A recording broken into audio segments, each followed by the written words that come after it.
जाएगा, हम तुम्हें ऐसी भभूति दे देंगे तुम्हारा दुख कट जाएगा, हम तुम्हें यह बता देंगे इससे दुख कट जाएगा। ना ना ना ना, दुख एक ही जगह कट सकता है, तेरे मंदिर में आना मेरा काम है और मेरी बिगड़ी बनाना तेरा काम है। उसके दरवाजे जाते रहो, उसकी चौखट पर जाते रहो, उसके द्वार जाते रहो, उसको एक लोटा जल चढ़ाते रहो। अपने घर का एक लोटा जल जब हम महादेव को लेकर जाते हैं, हमारे रसोई घर में हम छोटा सा रसोई घर है, छोटा सा मटका है, छोटी सी टंकी है, थोड़ा सा पानी है, घर में रोज प्रतिदिन कितना क्लेश होता है, हमारे घर में कितनी बीमारियां हैं, हमारे घर में कितना दुख है, हमारे घर में कितनी तकलीफ है, ये पूरे घर के लोगों को मालूम है। और दूसरा, हमारे घर में जो पानी भरने का मटका होता है, हमारे घर में जो पानी की टंकी होती है, हमारे घर में जो जल रखा जाता है, उस परिंदे को, उस मटके को, उस हंडे को मालूम है कि तुम्हारे घर में कितना तकलीफ, कितना कष्ट, कितना क्लेश, कितना दुख है। इसलिए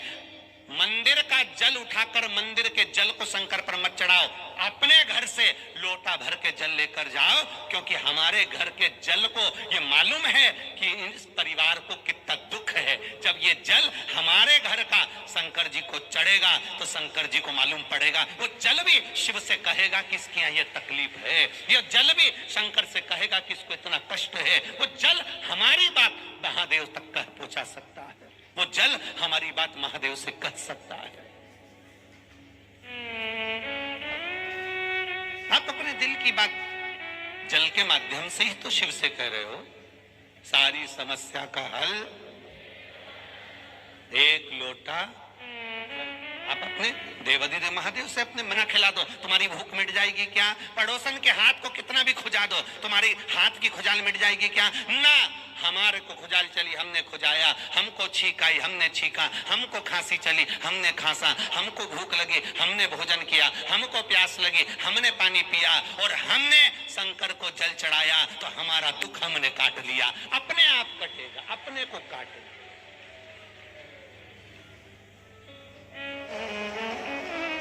आप थोड़ा खुश रहना चालू करो, आप थोड़ा प्रसन्न रहना चालू करो, और आप जितना प्रसन्न रहना चालू करोगे, जितना खुश रहना चालू करोगे, जितनी प्रसन्नता, जितना आनंदता आपके भीतर आती चली जाएगी। आप थोड़ा सा भी काम करोगे तो उसमें आपको प्रसन्नता आएगी। आप 2 रोटी भी खाओगे तो वो आपके शरीर को लगेगा प्रसन्नता में। कितने भी बूढ़े हो जाओ, 13 साल से लेकर 19 वर्ष के बीच का जो समय है, कौन सा समय? जम के बोलो जरा। 13 से 19 साल के बीच का जो समय होता है, कितने भी बूढ़े हो जाओ, पर 13 साल से 19 साल के जो बीच का समय होता है, उस समय को जिंदगी भर याद रखो। 13 साल से 19 साल के बीच का समय कैसा होता है? माँ अपने बच्चों से बार बार कहती है, क्या दिन भर खी खी खी खी करते रहते हो? बोलो सही है कि गलत है? क्या दिन भर हंसता रहता है? अकल नहीं है तुम्हें? 24 घंटा हंसते रहोगे? 4 लोग आए, कम से कम शांति से तो बैठ जाओ। घर में पूरा बखाड़ा करके रखा है, ना जाने कौन सी नौटंकी, कौन से नाटक करते रहते, पूरा घर का सत्यानाश मिला के रखा है। जब देखो जब खी खी खी खी हंसते रहोगे, हंसते रहोगे, हंसते रहोगे। 13 से 19 साल की जो उम्र होती है, इसमें कोई बात नहीं होती। बैठे हैं बच्चे तो भी आपस में, तो भी मुस्कुरा रहे, तो भी हंस रहा है, और कुछ भी हो रहा, कोई रो भी रहा तो ये 13 से 19 साल।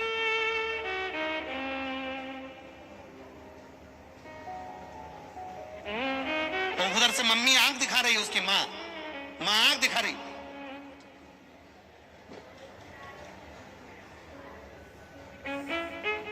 बस 1 मिनट अगर माँ की आंख देखकर चुप हो गया ना, दूसरी बार में तुम्हारे से खसक जाएगा, और फिर छोटे भाई के पास जाके बैठ के फिर चलो, फिर माने का क्या है ये बदतमीजपना?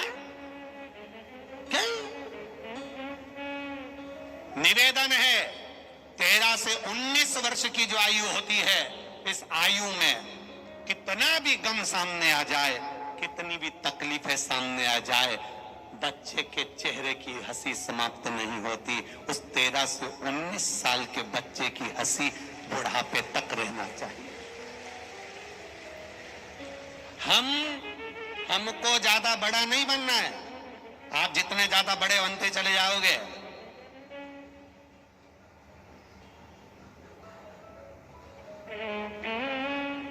बड़े बनने पर तीन चीजें चली जाती हैं। एक चेहरे की हंसी,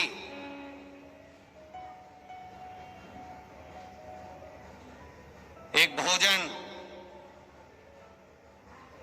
और तीसरी हाथ की ताली।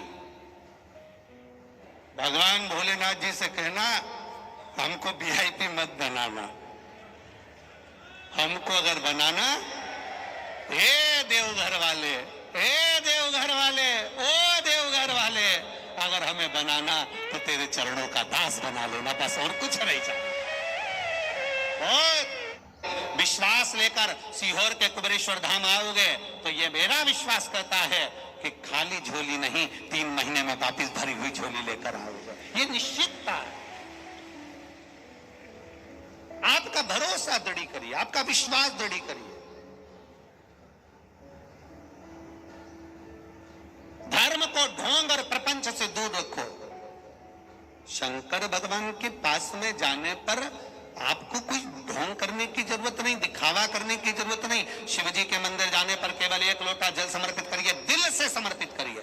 आपका दुख भारी है, अपने घर का जल लेकर जाओ, क्योंकि घर के जल में तरंग होती है। आपको मालूम होगा, आप मंदिर जाते हो, बोलो बोलो जम के जाते हो, कभी राम जी के मंदिर जाना, भगवान विष्णु के मंदिर जाना, कृष्ण भगवान के मंदिर जाना, वहां पंडित जी एक पात्र में पंच पात्र में थोड़ा सा जल लेकर बैठते हैं, तुलसी दल का, वो जल चरणामृत आपको देते रहते हैं। देते किन देते हैं? आप आत्मन करते हो। उस जल का महत्व क्या है?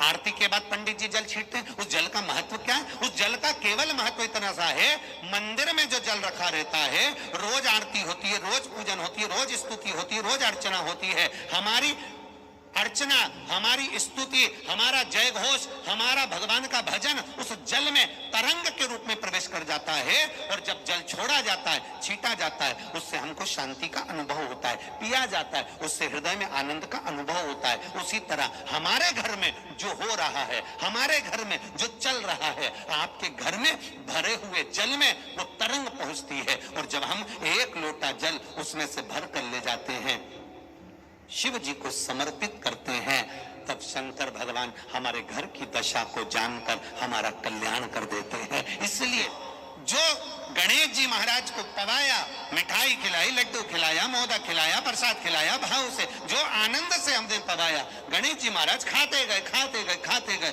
सुख का अनुभव हुआ। पर गणेश जी महाराज प्रसन्न नहीं हुए, प्रसन्नता नहीं।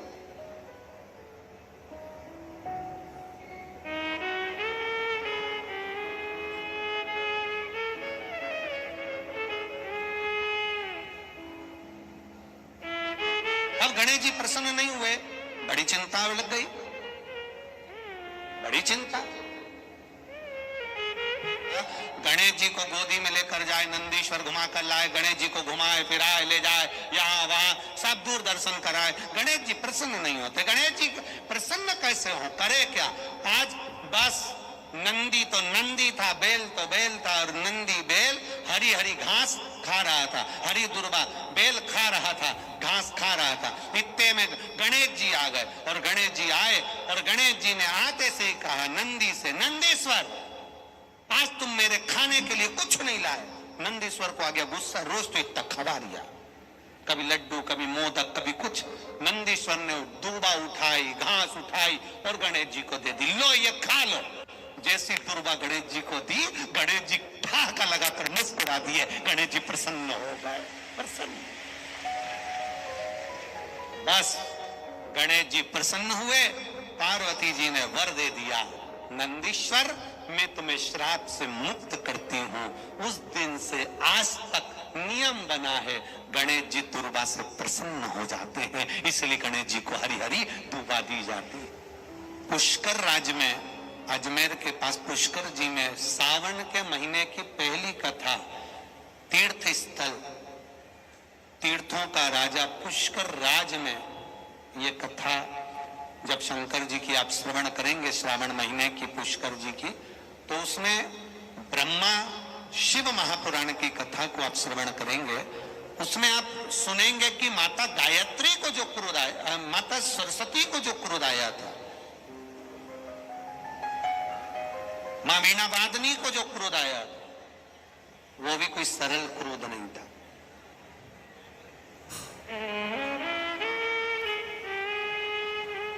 जो पुष्कर राज में कथा होगी 5 जुलाई से, वो उसका कथा का समय दोपहर में 1 बजे से 4 बजे तक रहेगा। कितनी बजे को क्रोध आया?